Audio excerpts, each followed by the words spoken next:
Hello students, मैं मीनू तंवर आज सामाजिक समस्याओं के ही एक और टॉपिक के साथ मैं आपके साथ हूँ।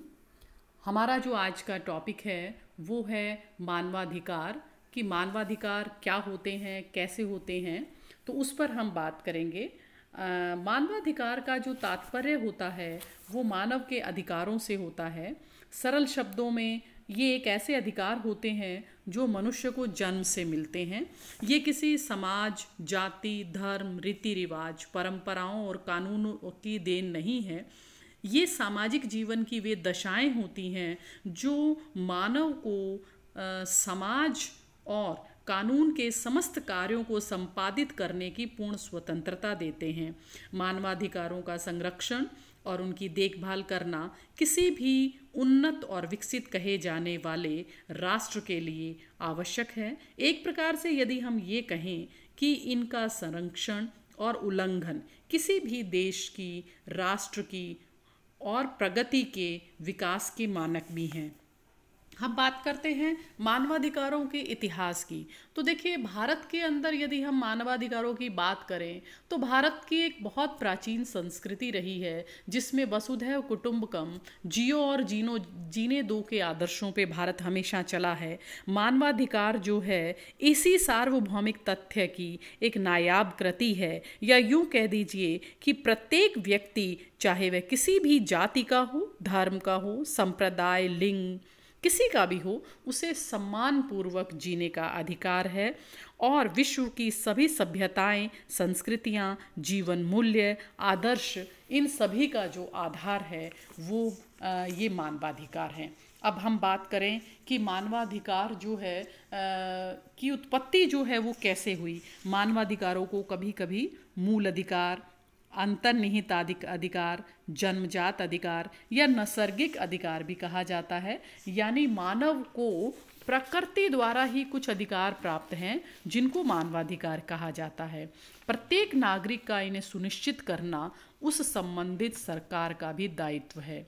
यदि हम अंतर्राष्ट्रीय स्तर पर बात करें तो संयुक्त राष्ट्र संघ की महासभा द्वारा 10 दिसंबर 1948 को मानवाधिकारों की सार्वभौमिक घोषणा की गई, और जभी से ही हम 10 दिसंबर को अंतर्राष्ट्रीय मानवाधिकार मनाते हैं। अगर हम मानवाधिकारों की परिभाषाओं की बात करें तो आपको स्क्रीन पर दिखाई दिया जा रहा है। बोसांके के अनुसार क्या होता है? अधिकार वह मांग होती है जिनसे समाज स्वीकार करता है और राज्य लागू कर देता है। तो ये तो बोसांके की परिभाषा थी। एक लॉस्की की हम परिभाषा करते हैं कि अधिकार सामाजिक जीवन की वे परिस्थितियां हैं जिनके अभाव में सामान्यतः कोई भी व्यक्ति अपने व्यक्तित्व का विकास नहीं कर पाता है। ठीक है, अब हम बात करेंगे उत्पत्ति की, कि मानवाधिकारों की जो है वो उत्पत्ति कैसे हुई। तो अब हम बात करेंगे मानवाधिकारों की उत्पत्ति के बारे में। तो मानवाधिकार जो हैं वो कभी कभी मूल अधिकारों के नाम से भी जाने जाते हैं, और इसके अंतर्गत जो है प्रत्येक नागरिक को ये अधिकार मिलते हैं कि वो अपने लिए स्वतंत्रता का अधिकार हो, अपनी अभिव्यक्ति का अधिकार हो।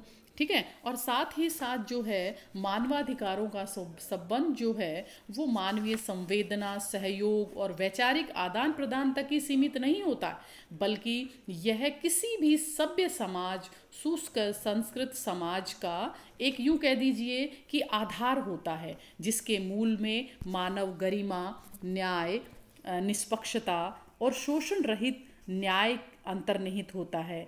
भारतीय संविधान की प्रस्तावना, मौलिक अधिकार, नीति निर्देशक तत्व और बहुत सारे ऐसे जो अधिकार हैं जो हमारे संविधान के मूल हैं, ये मानवाधिकारों की सार्वभौमिक घोषणा की बुनियादी सिद्धांतों को प्रदर्शित करते हैं। तो संविधान की प्रस्तावना में उल्लेखित है 4 सिद्धांत: न्याय, स्वतंत्रता, समानता और बंधुत्व। तो मानवाधिकार जो है इन्हीं सिद्धांतों पर चलता है। और मैंने आपको पहले भी बताया कि अंतर्राष्ट्रीय मानवाधिकार जो है वो 10 दिसंबर को मनाया जाता है। अगर हम बात करें कि हमें ऐसे कौन से अधिकार हैं जो दिए गए हैं, तो देखिए आपको स्क्रीन पर दिख रहा है स्वतंत्रता का अधिकार। ठीक है, स्वतंत्रता का अधिकार हो गया, समानता का अधिकार हो गया, संपत्ति का अधिकार हो गया, रोजगार का अधिकार मतलब हर एक व्यक्ति को अपना रोजगार कमाने का अधिकार है, शिक्षा का अधिकार बहुत यहाँ पर इम्पॉर्टेंट है कि प्रत्येक व्यक्ति जो है उसको प्राथमिक शिक्षा करना उसका अधिकार है। ठीक है, विदेशों में तो आप देखिए पूरी हायर एजुकेशन तक आपको फ्री में एजुकेशन मिलती है, किंतु हमारे यहाँ पर हमें शिक्षा का अधिकार भी दिया गया है। नेक्स्ट है जीवन जीने का अधिकार। देखिए कोई भी व्यक्ति जो है वो इस दुनिया में आया है तो उसे जीवन जीने का अधिकार है। ठीक है, नेक्स्ट हम बात करते हैं परिवार का अधिकार और राजनीतिक अधिकार। ठीक है, अब हम बात करते हैं कि मानवाधिकार आयोग। देखिए मानवाधिकार आयोग क्या है, यदि हम कहें कि मानवाधिकार आयोग क्यों बनाया है, ह्यूमन राइट्स कमीशन जिसको हम बोलते हैं, तो भारत में जो है मानवाधिकार आयोग की स्थापना 1993 में हुई है और इस में जब पहली बार जब इसकी स्थापना हुई तो केवल उसमें 7 ही सदस्यों से मिलके हुआ था इसका गठन जो है। जब जब मानवाधिकारों का उल्लंघन होता है तो उसकी शिकायत हमें कहाँ करनी चाहिए, मानवाधिकार आयोग के अंतर्गत करनी चाहिए।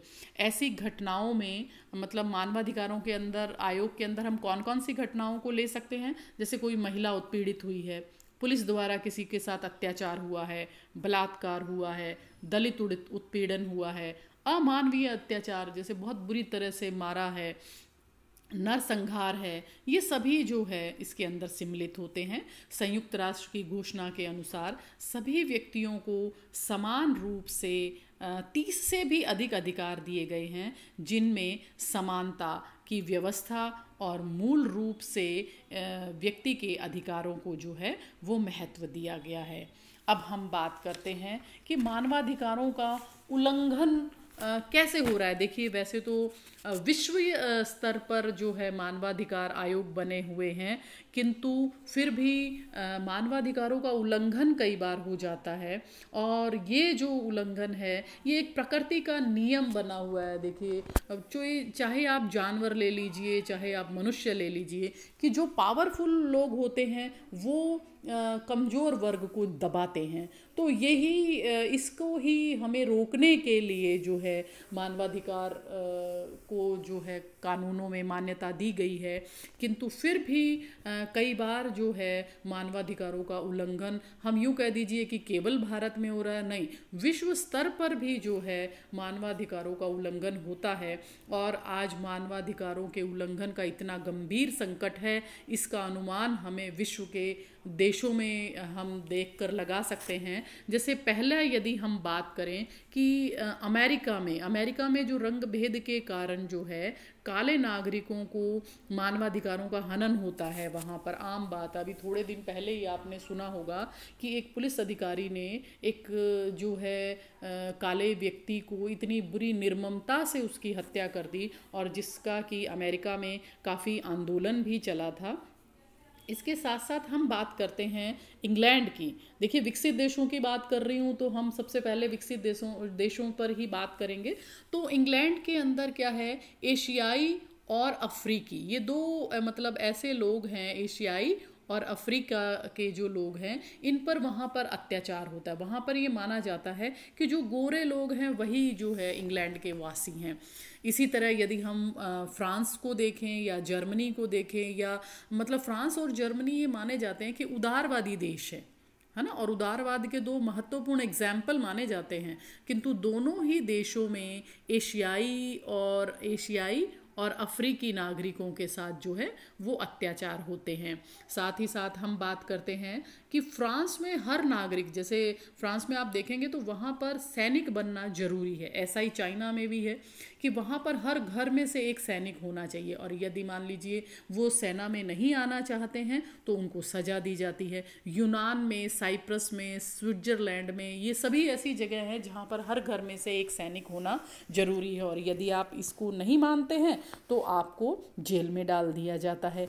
इसी के साथ साथ अब हम बात करते हैं कि ब्राज़ील, कोलंबिया, ग्वेटमाला और मैक्सिको में भी लोग अचानक गायब हो रहे हैं। वो क्यों कारण हो रहे हैं, किस कारण से हो रहे हैं, ये कोई नहीं जानता है। यदि हम बात करें विश्व के मुस्लिम देशों में, तो मुस्लिम देशों में हिंसा, अत्याचार और मानव अधिकारों का हनन होना जो है वो एक आम बात है। वहाँ पर जो है इसके साथ साथ यदि हम देखें कि पाकिस्तान का तो हम मान ही नहीं सकते। वहाँ पर जो है इतना अत्याचार होता है हिंदुओं पर, आप देख लीजिए, ईसाइयों पर और शियाओं पर। उनको वहाँ पर दोयम दर्जे का नागरिक माना जाता है। इसके साथ साथ यदि हम भारत को देखें तो भारत में क्या है कि भारत में जाति के नाम पर मानवाधिकारों का हनन हो रहा है, धर्म के नाम पर मानवाधिकारों का हनन हो रहा है, लिंग के आधार पर मानवाधिकारों का हनन हो रहा है। और अभी जो अपन लेटेस्ट जो देख रहे हैं, जो हाथरस में जो एक कांड हुआ है, उसके अंदर आप देखिए कि उस स्त्री की कितनी निर्ममता से हत्या की गई है। तो ये मानवाधिकारों का हनन नहीं है तो और क्या है। तो आज जो है हमें इन मानवाधिकारों के हनन को रोकना है। मानवाधिकारों के साथ ही हमें इनको एक यूँ कह दीजिए कि सख्ती से लागू करना है। यदि हम इसमें मुख्य रूप से यदि सहिष्णुता की संस्कृति को विकसित करके हम इनको मानवाधिकारों का संरक्षण कर सकते हैं, और ये केवल शिक्षा के प्रसार से ही संभव है। इसमें पुलिस भी शामिल होनी चाहिए, जिसको भी शिक्षित और प्रशिक्षित करने की आवश्यकता है।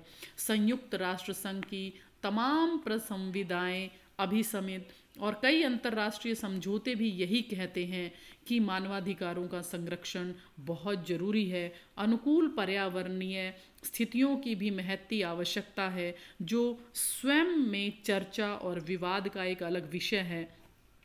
मानवाधिकार संबंधी घोषणाओं की ज़मीनी सच्चाइयों को में बदलना होगा, जिससे ये घोषणाएं जो हैं वो महज दस्तावेजी ना बन जाएं। हमारी सरकारें मानवाधिकारों को लेकर सजग है, सचेत भी है।